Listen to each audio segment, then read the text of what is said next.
താങ്കള് അഡ്വക്കേറ്റ് ആണല്ലോ, അത് ഓർമ്മയില്ല.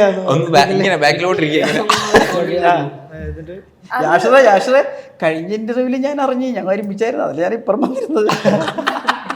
ഇനി അടുത്ത ഇന്റർവ്യൂ ഞാനും വരും. ഒരു മാറിക്കിടക്കും.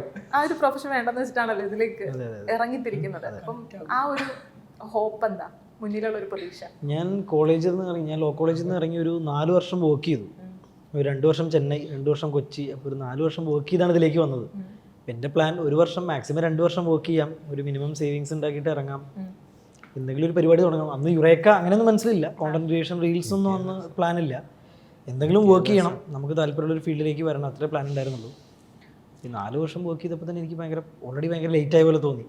പിന്നെ ഒരു സർക്കിളുണ്ട്, ഞാൻ ഒരുമിച്ച് നന്ദഗോപൻ വൈശാഖ് എന്ന് പറയുന്ന എൻ്റെ 2 സുഹൃത്തുക്കളുണ്ട്. നമ്മൾ ചൈൽഡ്ഹുഡ് ഫ്രണ്ട്സാണ്, ചെറുപ്പം മുതൽ ഒരുമിച്ച് പഠിച്ചതാണ്, ഇവരെ പോലെ തന്നെ.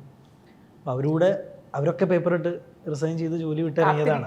അതെ അതെ അതെ. അങ്ങനെയാണ് ഞാൻ ജോലി തുടങ്ങിയ. ഞാൻ റിസൈൻ ചെയ്തതിൻ്റെ പിറ്റേ ദിവസം ഞങ്ങളുടെ ഫസ്റ്റ് വീഡിയോ അപ്ലോഡ് ആവുന്നത്. ഞങ്ങളുടെ 8-10 വീഡിയോ എടുത്ത് വെച്ചിട്ടാണ് ഞാൻ ഇറങ്ങിയത്. അങ്ങനെ ഒരു പ്ലാൻഡ് പരിപാടി തന്നെയായിരുന്നു. ആദ്യമേ ഒരു പാർട്ട് ഓഫ് ദി പ്ലാൻ ആയിരുന്നു. അന്നും ലോൻ്റെ പ്ലാൻ ബി ആയിരുന്നു, ഇതായിരുന്നു പ്ലാൻ എ.